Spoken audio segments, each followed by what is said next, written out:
नमस्कार दोस्तों, स्वागत है आपका आपके अपने चैनल मैग्नेट रूट पर। दोस्तों, हम कोई भी वस्तु क्यों खरीदते हैं? जाहिर है, या तो हमें उस चीज़ की ज़रूरत होती है, जैसे कि कोई नीड होती है, जैसे ग्रोसरीज, क्लॉथ्स। आजकल तो कुछ गैजेट्स भी इसी श्रेणी में आते हैं, जैसे मोबाइल या लैपटॉप्स। या वो चीज़ हमें टेम्पटिंग लगती है, जैसे शॉपिंग मॉल के फूड कोर्ट में सर्व किए जाने वाला स्वादिष्ट व्यंजन इत्यादि। देखिए, नीड्स का फुलफिल होना बहुत जरूरी है, बिकॉज जैसे कि एडवर्ड एल डेसी, जो कि प्रोफेसर ऑफ साइकोलॉजी हैं यूनिवर्सिटी ऑफ रॉचेस्टर्स में, अपनी book why we do what we do में नीड्स की डेफिनेशन बताते हैं कि नीड्स वो है जिसके फुलफिल ना होने पर कुछ विकार या डिस्फंक्शंस उत्पन्न होते हैं। I think food, water, even hygiene etcetera सब इसी नीड की श्रेणी में आनी चाहिए, बिकॉज इनकी रिक्वायरमेंट्स होने पर अगर ये कंडीशन फुलफिल ना हो तो वाकई डिस्फंक्शंस होंगे। साथ ही इस बुक में ये भी बताते हैं डॉक्टर डेसी कि अक्सर हम ह्यूमंस नीड और डिजायर में कंफ्यूज रहते हैं और इंटरचेंजेबली यूज करते हैं इन दोनों टर्म्स को। जैसे कि अगर हमारे लिए कोई चीज वाकई में डिजायरेबल हो या कोई ऐसी तीव्र इच्छा हो तो हम यही कहते हैं कि अपने आप से I need this thing very badly, चाहे वो एक नया मॉडल, नया आईफोन का हो जो अभी रिसेंटली लॉन्च हुआ है, जबकि आपके पास में अभी बहुत अच्छा फोन ऑलरेडी है। तो अब इस नए मॉडल को ना खरीदने से कौन सा विकार उत्पन्न हो सकता है, आप कमेंट करके जरूर बताइए। खैर, अब आपने वाकई ही समझ लिया है कि क्या नीड है और क्या डिजायर है, तो भी जरूर नहीं कि सब ठीक है। मान लीजिए आपने भूख के टाइम पर भोजन ही किया है और प्यास के टाइम पर पानी पिया है, पर कैसा होगा अगर आपने ये नीड्स अशुद्ध पानी या अशुद्ध भोजन से फुलफिल की हो? आप जानते हैं आंसर, आप बीमार हो सकते हैं, which is still a dysfunction. तो जरूरी नहीं है कि नीड्स को सिर्फ समझ लिया कि नीड क्या है, बट ये भी समझना होगा कि नीड फुलफिल करने का राइट वे या राइट तरीका क्या है, वरना नीड्स फुलफिल हो या ना हो, रिजल्ट एक ही है, विकार या डिसफंक्शन। अब आप सोच रहे होंगे कि यहां तक बात तो सब ठीक है, बट इस टॉपिक का स्टॉक्स या फाइनेंस से क्या लेना देना? अब जरा सोचिए, स्टॉक्स लेना या खरीदना आपकी नीड है या टेम्पटेशन? आई थिंक इसके आंसर है दोनों, बिकॉज मैंने देखा है लोगों को स्टॉक्स खरीदते हुए नीड्स की तरह भी और इम्पल्सिव अप्रोच या एक डिजायर की तरह भी। और मैं उम्मीद करता हूं कि इस वीडियो के एंड तक आपको क्लियर हो जाएगा इस बारे में कि आप स्टॉक्स को एज ए नीड खरीदते हैं या as a Dzire.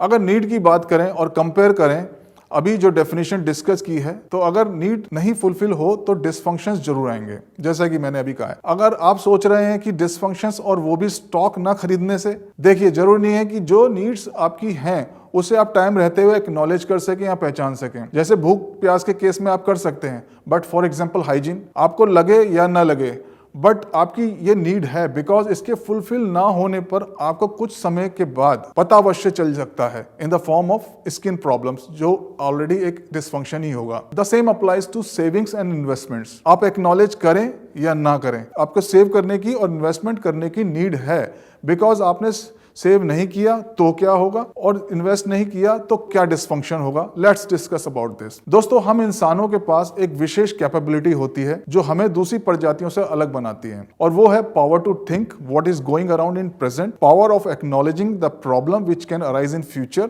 And desire और will to work to find the solution of that problem in the present. यानी हमारे पास ऑलरेडी पावर है कि हम समझ सकते हैं कि हमारे पास आसपास में एट प्रेजेंट क्या हो रहा है। हम ये भी एक्नॉलेज कर सकते हैं या समझ सकते हैं कि किस तरह की प्रॉब्लम हम फ्यूचर में आ सकती हैं, और हमारे पास ऐसी कैपेबिलिटी भी होती है कि हम उस प्रेजेंट में उस फ्यूचर में आने वाली सॉल्यूशन पे भी काम कर सकें। अगर ये नहीं हुआ होता तो हमारे पूर्वजों ने घर बनाना, फसल बोना, फूड स्टोरेज या और किसी भी तरह का स्टोरेज फ्यूचर के लिए करना नहीं सीखा होता। अब जैसे हाइजीन वाले एग्जाम्पल में डिस्कस किया था, चाहे हम एक्नॉलेज करें या ना करें, हम सबको लाइफ एक्सपीरियंस यही सिखाता है कि फ्यूचर हमेशा अनसर्टेन होता है। कई तरह की कंटिजेंसीज या इमरजेंसीज सामने आ सकती हैं, जैसे कि जॉब या बिजनेस में कोई अनफॉर्सीन प्रॉब्लम्स लाइक रिसेशन या किसी और तरह की महामारी या पैंडेमिक, बिजनेस या इकोनॉमी स्लोडाउन्स, इलनेस, बीमारियां, बच्चों की एजुकेशन के अनएक्सपेक्टेड खर्चे, हॉलीडेज या कुछ और फैमिली वेलफेयर पे होने वाला खर्चा। लिस्ट काफी लंबी हो सकती है। तो समय समय पर कुछ पैसा रेगुलरली अलग रखने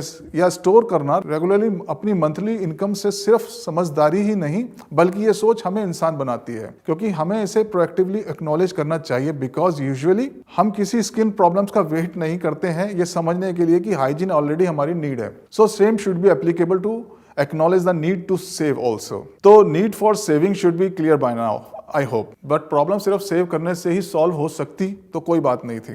सेविंग करना या पैसों का असाइड रखना फ्यूचर नीड्स के लिए या इमरजेंसीज के लिए पर्याप्त नहीं है। ये सिर्फ फर्स्ट एसेंशियल प्रिंसिपल है। आपको समझना होगा, आपकी सेविंग्स अगर ऐसे ही आइडल या निष्क्रिय आपके घर में रखी रहती हैं तो उसका सबसे बड़ा एक दुश्मन है, और वो है इन्फ्लेशन या महंगाई दर। मान लीजिए एट प्रेजेंट इन्फ्लेशन रेट 6% है, और किसी तरह आपका पूरा साल हर महीने कुछ पैसे अलग निकाल कर अलग रखते रहें और ये बचत आपने कर ली तकरीबन 1 लाख रुपए। पर इन्फ्लेशन रेट 6% होने से इसकी वैल्यू 6% घट जाएगी, जो कि राशि को बनाती है तकरीबन 94,000 रुपए। आई नो अच्छा नहीं लगेगा सुनकर। तो सेविंग्स के बाद आपकी दूसरी नीड है, और नीड की डेफिनेशन वही रहेगी, बिकॉज आप देख सकते हैं कि आपका हार्ड एंड मनी जिसे आपने डिसिप्लिन वे में हर महीने सेव किया था वो अपनी वैल्यू खो देता है। तो it is needed to do something for this problem, otherwise एक नया डिस्फंक्शन या एक विकार उत्पन्न हो रहा है in the form of value erosion of your hard and money. तो आपकी दूसरी नीड है इस सेविंग को ऐसे किसी सिस्टम में डिप्लॉय कराया जाए या एंगेज किया जाए ताकि जितनी वैल्यू इन्फ्लेशन से खो देता है आपका फंड्स, उतनी या उससे ज्यादा कवरेज वो अप कर सके। और इस प्रोसेस को इन्वेस्टिंग या इन्वेस्टमेंट्स कहते हैं। अगर आपको लगता है बैंक एफडी में पैसा सेफ है और एट प्रेजेंट 6% के अराउंड रिटर्न आ भी जाती है, तो शायद आप बैलेंस कर लेंगे। जो वैल्यू इन्फ्लेशन से रिड्यूस होगी और जो वैल्यू एफडी से क्रिएट होगी वो दोनों ऑलमोस्ट इक्वल है। देखिए, सेफ्टी कंसर्न्स अपनी जगह वाजिब है, पर इस केस में भी आपने अपने फंड्स की वैल्यू इरोड होने से नहीं बचा पाएंगे, बिकॉज एफडी से जो रिटर्न आएगी इस केस में जो ऑलमोस्ट इक्वल है इन्फ्लेशन के, वो टैक्सेबल है। सो स्टिल आपका पैसा उतनी वैल्यू क्रिएट नहीं कर पाता है जितनी वो लूज कर देता है 1 साल के बाद में। तो सॉल्यूशन क्या हो सकता है? आई थिंक यहाँ कुछ और भी नीडेड है। आई एज्यूम कि आप अभी भी नीड की डेफिनेशन भूले नहीं है। यहाँ नीडेड है कुछ करेज और कुछ नॉलेज। अभी कुछ माध्यम या इंस्ट्रूमेंट्स हैं जिनमें इन्वेस्टमेंट करके इस पैटर्न को भी तोड़ा जा सकता है या इस इन्वेस्टमेंट नीड को फुलफिल करा जा सकता है। जहां तक मेरी जानकारी है, ऐसे कुछ मीडियम्स ऑफ इन्वेस्टमेंट्स हो सकते हैं, जैसे कि प्राइवेट एंड पब्लिक कंपनीज की एफडीज जो कि अच्छा रिटर्न देती हैं ट्रेडिशनल एफडीज से, gold, real estate, mutual fund या स्टॉक्स। देखिए, कंपनीज एफडीज शायद रिस्की हो सकती हैं और इनमें जब तक इनका 10 ईयर पीरियड है तब तक ये लिक्विड भी नहीं हो सकती हैं। अगर गोल्ड को एनालाइज करा जाए पिछले 20-25 साल के डाटा को, तो नो डाउट गोल्ड ने एक सेटिस्फैक्टरी रिटर्न दी है जो पर्याप्त है इन्फ्लेशन को बीट करने के लिए। जहां तक रियल एस्टेट की बात करें तो रियल एस्टेट भी अच्छा मीडियम रहा है अगर इस ऑप्शन के आंकड़ों को भी देखा जाए पिछले 20 से 30 सालों को, और ये सक्षम रहा है इन्फ्लेशन को बीट करने के लिए। पर इसमें मुझे कुछ ड्रॉबैक लगता है। इसमें एक तो सिस्टमेटिकली इन्वेस्टमेंट नहीं कर सकते जो छोटे निवेशक की जरूरत है, क्योंकि हमेशा लमसम अमाउंट ही रिक्वायर्ड होता है।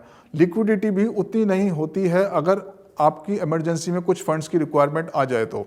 और चूंकि इस ऑप्शन में एक सिग्निफिकेंट अमाउंट का कमिटमेंट रिक्वायर्ड होता है, तो जो इन्वेस्टमेंट का सबसे बड़ा सिद्धांत है डाइवर्सिफिकेशन, वो मेंटेन या फॉलो नहीं हो पाता है। तो अब बात आती है स्टॉक्स की। स्टॉक्स में जो मुझे पर्सनली एडवांटेज लगती है और जो किसी और ऊपर मेंशन्ड ऑप्शन में नहीं दिखती है, वो है लिक्विडिटी, इन्फ्लेशन को बीट करने की क्षमता, डाइवर्सिफिकेशन, जैसे कि आप एक लमसम अमाउंट को भी कई अच्छी कंपनीज में इन्वेस्ट करके अपने रिस्क को काफी रिड्यूस कर सकते हैं। एक जो सबसे बड़ा एडवांटेज है स्टॉक मार्केट में इन्वेस्ट करने का, वो ये है कि अगर आप अपना पैसा रियल एस्टेट में इन्वेस्ट करते हो, जिस दिन आप इन्वेस्ट करते हो आपको अपने रिलेटिव प्रॉपर्टी के अराउंड ही मिलेगी, जो उस एरिया में जो भी रेट चल रहा होगा अराउंड उसकी इसी प्राइस में मिलेगी। और आपका जो प्रॉफिट्स हैं टोटली फ्यूचर प्राइस एप्रिसिएशन पर ही डिपेंडेंट हैं। यही सेम अप्लाई होता है गोल्ड में इन्वेस्ट करते समय। अगर आप गोल्ड को जो भी प्राइस है आपको आज उसी प्राइस में मिलेगा, और इस कंडीशन में आप सिर्फ फ्यूचर एप्रिसिएशन पर ही आपका सारा प्रॉफिट्स डिपेंड होता है। पर स्टॉक्स में सबसे बड़ा एडवांटेज है यहाँ ऐसे चांसेस बहुत आते हैं जब एक स्टॉक्स का प्राइस होना चाहिए कुछ और ट्रेड हो रहा होता है किसी और प्राइस पर, कई बार अपनी रियल वैल्यू से बहुत ऊपर, तो कई बार अपनी रियल वैल्यू से बहुत सिग्निफिकेंट डिस्काउंट पर ट्रेड हो रहा होता है। और अगर आप इस डिस्काउंटेड प्राइस पर खरीदते या इन्वेस्ट करते हैं तो आपके प्रॉफिट्स डबल हो जाते हैं। एक तो आप कमाते हैं जो गैप है प्रेजेंट वैल्यू में जो होनी चाहिए, और एक आप कमाते हैं फ्यूचर अप्रेजल से, जैसे आप गोल्ड या रियल एस्टेट में कमाते हैं। बट जैसा मैंने अभी कुछ देर पहले कहा, इन वैल्यूएशन गैप्स को समझने के लिए कुछ रिक्वायर्ड है, और वो है नॉलेज, जो कुछ स्टडी और कुछ प्रैक्टिस से आ सकती है। और सेकंड एलिमेंट था करेज, एक नया ऑप्शन ट्राई करने का।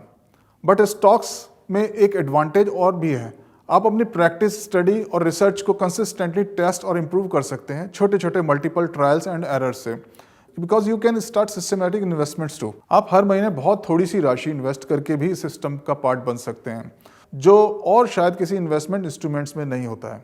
सोच के देखिएगा जरूर। तो दोस्तों, आज का वीडियो इतना ही। आपको वीडियो कैसे लगा कमेंट करके जरूर बताइएगा। Thanks for watching.